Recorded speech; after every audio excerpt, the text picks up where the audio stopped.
Bicycle, bicycle, bicycle. 3, 2, 1, eh bien non. Aïe aïe aïe, attention Philippe, le parapet. Ah, Christopher Froome qui n'a plus de vélo. Christopher Froome à pied. Oh my God. De nouveau Pierre Rolland, attaque de Pierre Rolland encore une fois. Personne ne réagit. Bonjour à toutes et à tous, bienvenue dans un vélo de podcast spécial cyclisme féminin après la course by Le Tour, juste avant le Giro d'Italien. Avec toi, François-Pierre Noël, mon acolyte de toujours, salut FP. Salut à toutes et à tous et désolé pour la voix un peu nasillarde. Ouais, c'est pas grave, on sait que t'as le Covid, on le dit à tout le monde comme ça, non. J'ai le variant Godu. T'as le variant David Godu avec quelques bribes de Pierre Latour qui nous fait un gros début de Tour de France. On en parlera dans d'autres spéciales. Avec nous pour parler de cyclisme féminin, bien évidemment notre spécialiste Julien Després de Cyclisme Actu Cyclisme Féminin. Salut Julien. Salut Guillaume, salut FP. En fait FP il a le variant Kung. C'est ça. J'ai pris le coup de froid face au chrono de Pogacar. Il s'est fait enrhumer, alors bam, direct dans la foulée quoi. Bon Julien, tu es avec nous parce que on va parler du Tour d'Italie qui débute ce vendredi avec une bonne start list. Julien, déjà on va commencer par les favorites. Alors déjà parler du parcours en même temps, on va faire un 2 en 1, mais au niveau des favorites, ça va être du lourd, hein. C'est vraiment l'une des grosses courses de la saison. C'est la course par étape de la saison, hein, la seule course qui fait plus de 10 étapes, enfin qui fait 10 étapes. Avec un parcours qui est totalement différent de l'année dernière où c'était plus un parcours pour puncheuse. Là, on a un parcours beaucoup plus montagneux. Ouais. Avant de parler des favorites, on va citer déjà deux grandes absentes. Kasia Niewiadoma, qui est la deuxième de l'année dernière, qui après la course by Le Tour a décidé de tout miser sur les Jeux de Tokyo. Et la grande absente, celle qui est épouvantail habituellement, Annemiek van Vleuten, qui elle a carrément fait une coupure et une grosse prépa après les championnats nationaux de Hollande, où elle n'a pas forcément brillé sur le chrono. Alors, Julien, ça tombe bien que tu en parles, des Jeux Olympiques. Comment ça se passe l'enchaînement Tour d'Italie, Jeux Olympiques, pour les filles? Est-ce que ça va être pareil ou peut-être plus facile que ceux qui vont faire le Tour de France chez les hommes? Sachant que ça finit le 11 juillet, donc la plupart vont partir directement, je pense, s'acclimater. Après, pour les Françaises, ça va aller vite, hein, on n'en a qu'une. Juliette Labouze, dont on parlera un peu plus tard, mais je pense qu'elles vont aller directement à Tokyo, oui. Donc au niveau des favorites, tu en as parlé, un parcours de 10 étapes très montagneux. Franchement, Julien, c'est un parcours qui va vraiment, on va voir quels sont vraiment les meilleurs grimpeurs de ce peloton, avec dès la deuxième étape une arrivée à 1600 mètres d'altitude après un col de 13 bornes à 7%. On a un contre-la-montre en altitude aussi avec une arrivée à 1700 mètres, 11 bornes entre 1200 et 1700 mètres. C'est vraiment là. On va voir quels sont les meilleurs grimpeurs de ce peloton. On va voir un peu les profils grimpeurs qui vont se dégager réellement sur cette édition. Il y a vraiment trois grosses étapes de montagne, hein, comme tu disais. La deuxième là, qui arrive à Prato Nevoso, qui est connue par les fans de cyclisme masculin, hein, qui est une arrivée traditionnelle du Giro. Il y a l'avant-dernière étape aussi qui peut être pas mal, qui arrive près de la frontière slovène, à Monte Mataiur, qui arrive aussi à 1300-1400 mètres. Mais l'intégralité du parcours est plutôt équilibrée. Il y en a vraiment pour tous les goûts. Il y a 2 étapes de plaine, il y a du vallonné. Mais ce sera vraiment, je pense, les grosses étapes clés qui seront l'étape 2 et l'étape 9, hein, avec des arrivées vraiment en altitude. Est-ce que Van der Breggen, elle est bien partie pour faire le doublé, tu penses? Enfin, le doublé, en tout cas, je dis parce qu'elle a gagné l'an passé. Elle avait déjà gagné en 2017 et en 2015 aussi. Oui, pour faire... le quadruplé. Ouais. Alors Van der Breggen, je pense qu'elle va aller chercher le quadruplé, hein, juste pour passer devant Marianne Vos. Ça c'est pour l'ego, pour l'orgueil. Soit elle va être en super forme et elle peut déjà t'écraser dès samedi à Prato Nevoso. Soit elle va travailler pour Ashley Mollman, qui a déjà fait un podium sur le Giro, ou pourquoi pas pour Demi Vollering, hein. Elle a déjà fait ça sur la course by Le Tour, c'est ça, c'est Demi Vollering qui gagne et c'est emmené par Van der Breggen. Ouais, un peu comme à Liège, hein. À Liège aussi, elle avait fait le même, elle avait emmené Vollering. Est-ce qu'au final c'est pas son meilleur rôle d'emmener Vollering? Est-ce que c'est, on en avait parlé un peu après Liège, est-ce que c'est pas un passage de témoin tout simplement? Oui. Ça c'est la grande question, parce que Mollman dans l'équipe est un petit peu, sans lui faire disgrâce, elle est un petit peu plus âgée.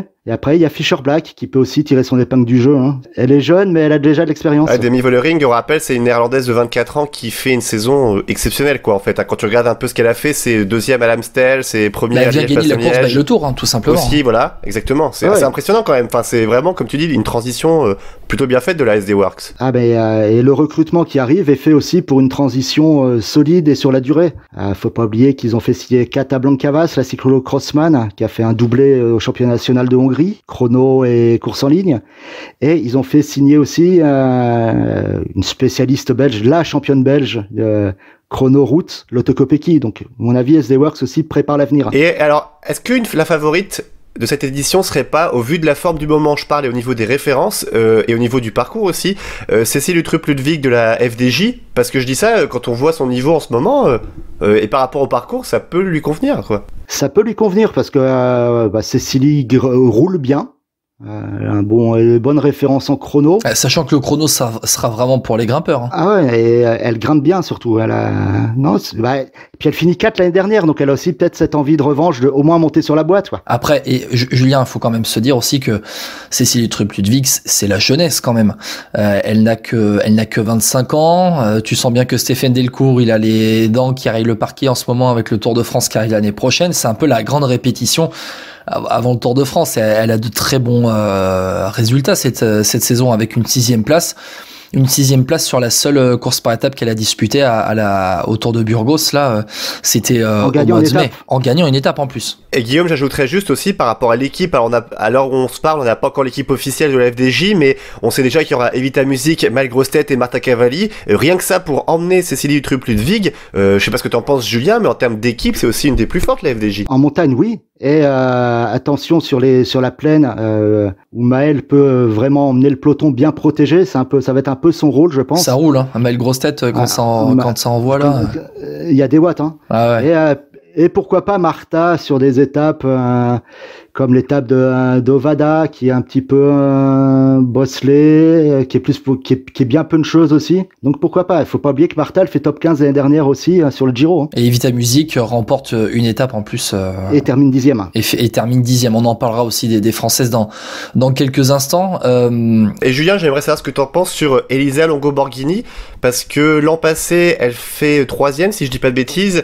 Mais là, par rapport au parcours, justement, est-ce que c'est pas elle qui va un peu plus y perdre? Elle a dit qu'elle était là pour gagner et pour préparer Tokyo, mais je pense que le parcours va être, à mon avis, un peu dur pour elle. Parce qu'on est d'accord que elle, quand ça monte trop, c'est fini. On est d'accord un peu pour résumer. Hein. Ça risque un peu d'être dur pour elle, parce que quand ça monte, ça va. Quand c'est, on va dire en France sur du 2e catégorie, ça passe, mais là c'est du hors catégorie, quoi, presque. Après, je pense qu'il faudra peut-être plus se méfier en montagne chez la Trek de Lucinda Brand, qui aime bien travailler à haute intensité. Hein, c'est une cyclocrossman, donc ça peut passer pour elle plus pour Brand que pour Borghini, pour Longo-Borghini, je pense. Et à la Movistar, Emma Norsgaard, ta chouchou norvégienne. Danoise. Danoise, oui, danoise, oui. La norvégienne de l'équipe, c'est Catherine Alrud, hein. Attention. Catherine Alrud, qui est aussi sur le Giro d'ailleurs, hein, qui va vite au sprint. Alors, Norsgaard, c'est la grande inconnue, parce qu'on sait pas trop comment elle passe la montagne. Parce que l'année dernière, elle tire les marrons du feu sur un parcours plus vallonné. Ça peut être la grosse surprise en montagne.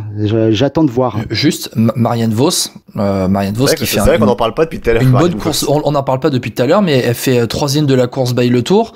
Elle semble avoir de bonnes jambes en ce moment. Je vais pas dire retrouver de bonnes jambes parce qu'elle en a toujours eu de bonnes finalement.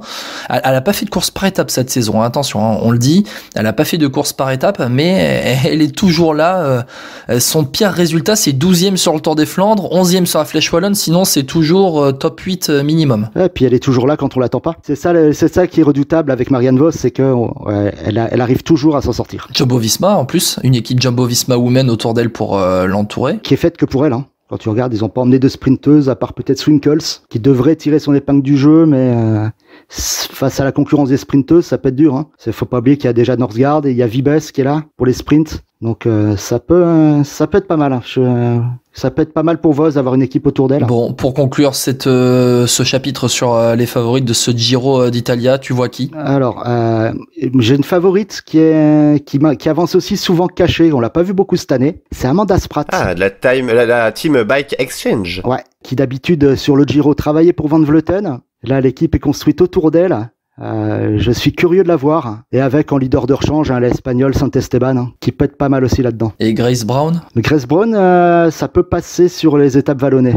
Je sais pas ce qu'elle vaut vraiment sur la haute montagne. C'est un peu pareil, hein, on n'a pas beaucoup l'habitude de voir des courses de haute montagne comme ça. Hein, Alors, c'est ce que j'allais te dire. C'est ma dernière question bis avant de passer aux françaises, Julien. Finalement, est-ce que ça va pas être une révélation, ce parcours du Tour d'Italie? On n'a vraiment pas l'habitude d'avoir chez les filles une telle haute altitude, non? Je me trompe? Bah, c'est très très rare.